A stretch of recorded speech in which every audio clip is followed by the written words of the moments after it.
En 2026, hay una ejecución que cierra un capítulo de casi 20 años de espera en el corredor de la muerte.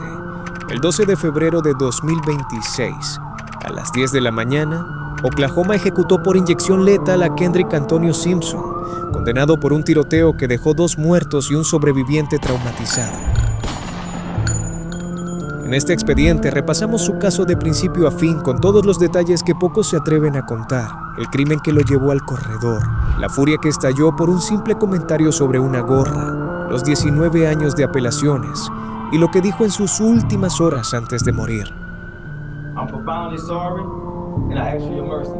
Desde una infancia marcada por violencia y drogas en Nueva Orleans hasta un acto de venganza que terminó con vidas inocentes. Este expediente muestra cómo un momento de humillación puede escalar hasta lo irreversible. Y si este caso ya te está generando inquietud o preguntas, quédate hasta el final. The same smile that had been toward me for 20 years, he still smiled that same smile laying on his deathbed. En Expedientes del Corredor, la muerte cuenta su propia historia. Suscríbete ahora mismo al canal, activa la campanita y acompáñame hasta el último detalle. Porque lo que viene es más frío y perturbador de lo que imaginas. Pero para entender cómo llegó Simpson a este punto, hay que retroceder mucho antes del tiroteo. Kendrick Antonio Simpson nació en 1980 y creció en el Ninth Ward de Nueva Orleans, uno de los barrios más violentos y pobres de la ciudad. Desde muy joven estuvo inmerso en un entorno de crimen y drogas. A los 16 años ya cometió un violento robo a mano armada. Disparó a quemarropa al dueño de una tienda. La víctima sobrevivió, pero el incidente dejó claro que la violencia ya formaba parte de su comportamiento. En 2004, Simpson fue víctima de un tiroteo en Nueva Orleans. Recibió impactos en cabeza, abdomen y pierna. Cayó en coma y necesitó 16 cirugías. Sobrevivió, pero quedó con daños físicos permanentes y una paranoia severa. Meses después, el huracán Katrina destruyó su hogar y lo dejó varado días sin comida ni agua, hasta refugiarse en un centro de convenciones. A finales de 2005, con 27 años, se mudó a Oklahoma City como refugiado. Allí intentó reconstruir su vida, pero la oscuridad que traía consigo no se quedó atrás. La noche del 15 de enero de 2006, Simpson salió con 2 amigos, Jonathan Dalton y Latango Robertson, en el Monte Carlo Blanco de Dalton.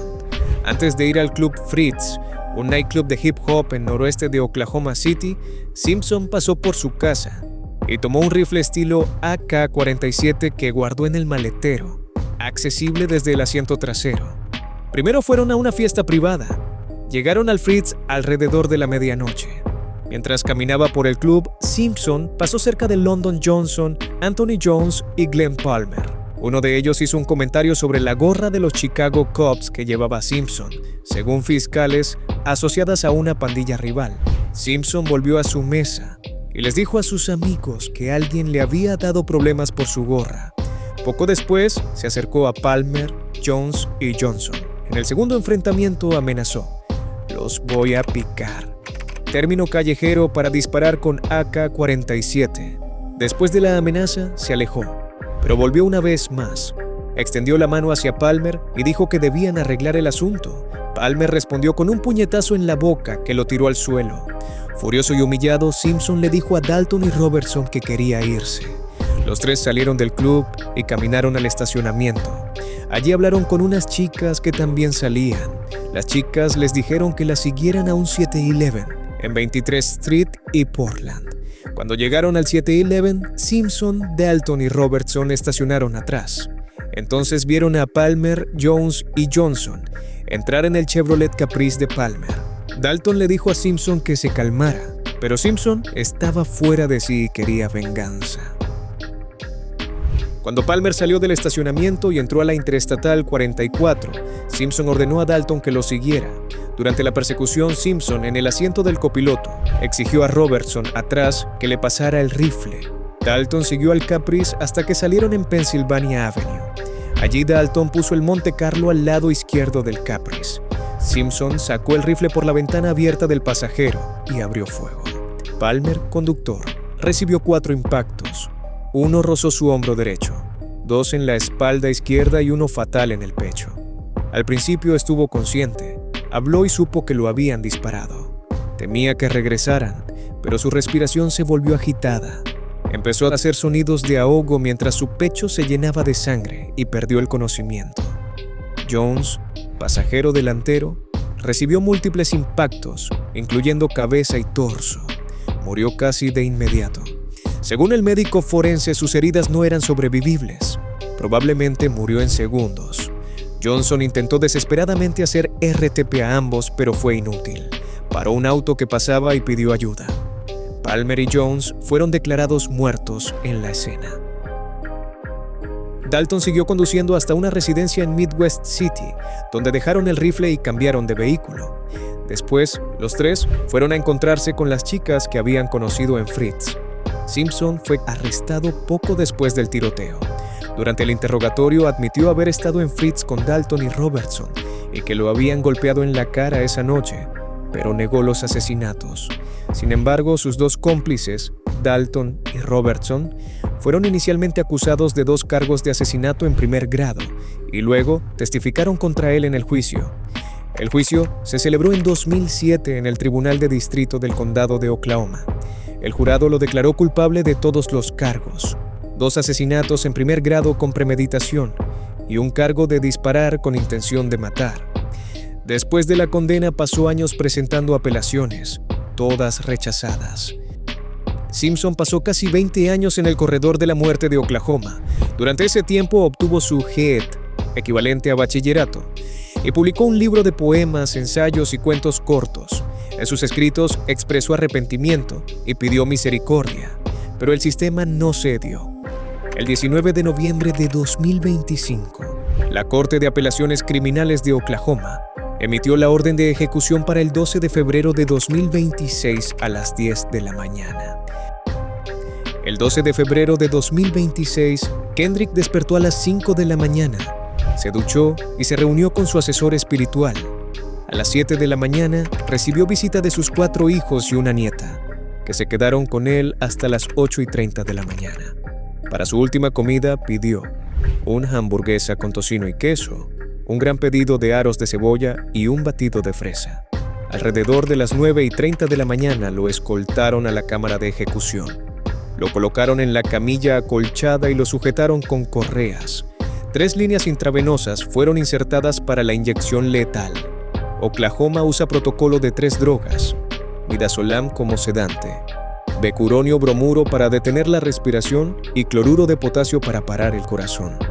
Según testigos, Simpson mostró incomodidad durante la administración, movimientos corporales leves y respiración irregular en los primeros minutos antes de perder el conocimiento.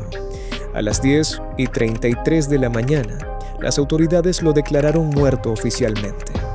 Tenía 45 años al morir. Varios familiares de Glenn Palmer estuvieron presentes, junto con la hermana de Anthony Jones, Telasha Jones. Antes de cerrar este expediente, una pregunta que genera mucho debate. ¿Crees que ejecutar a alguien después de 19 años en el corredor de la muerte, cuando cometió el crimen siendo adulto joven, es justicia verdadera? ¿O solo una venganza prolongada que no resuelve nada y mantiene vivo el ciclo de violencia? ¿Cambia algo en alguien después de casi 20 años esperando la muerte cada día? ¿O solo se prolonga el sufrimiento de las familias y la sociedad? Dime en comentarios qué piensas, sí o no a esta ejecución. Quiero leer tu opinión sin filtros, sin miedo a lo políticamente correcto. Y si quieres seguir abriendo estos expedientes crudos y reales, suscríbete a Expedientes del Corredor y activa la campanita. Lo que queda de 2026 es aún más intenso. Este expediente nos deja frente a una realidad incómoda y difícil de ignorar. Kendrick Antonio Simpson creció en uno de los entornos más violentos de Nueva Orleans, sobrevivió a un tiroteo que casi lo mata y fue desplazado por Katrina. Pero eso no justifica lo que hizo. Un tiroteo por venganza después de una humillación en un club que terminó con 2 vidas y una familia destrozada. Pasó 19 años en el corredor de la muerte. Ahora, a los 45 años, el sistema cerró su caso. Pero el dolor de las familias no termina con una inyección. La pregunta que queda flotando es más grande que su caso individual. ¿Qué hacemos con quienes cometen actos irreversibles después de una vida marcada por violencia? La pena capital es justicia verdadera cuando el crimen nace de un entorno roto o se convierte en una venganza que se prolonga durante décadas, manteniendo vivo el ciclo de violencia que el sistema dice combatir. ¿Cambia algo en alguien después de 19 años esperando la muerte cada día? ¿O solo se prolonga el sufrimiento de todas las partes involucradas? Las familias de las víctimas, la sociedad y el propio condenado. Simpson expresó arrepentimiento en sus escritos y pidió misericordia, pero para muchos, eso llegó demasiado tarde. Este caso no es solo sobre un tiroteo por una gorra, es sobre cómo la violencia se transmite de generación en generación y cómo el sistema responde cuando esa cadena llega a su punto más extremo. ¿Qué opinas tú de este expediente? ¿Debería seguir aplicándose la pena capital en casos como este? ¿O el sistema ya cumplió su ciclo y necesita un cambio profundo? ¿Crees que 19 años en el corredor ya fueron castigo suficiente? ¿O la justicia exige que se cumpla la sentencia hasta el final? Déjame tu veredicto en comentarios. Quiero leer tus opiniones sin filtros, sin miedo a lo que piensen los demás. Cada perspectiva cuenta. Dale like si llegaste hasta el final. Comparte el video si te removió algo por dentro. Y suscríbete a Expedientes del Corredor con la campanita activada para no perderte ninguno.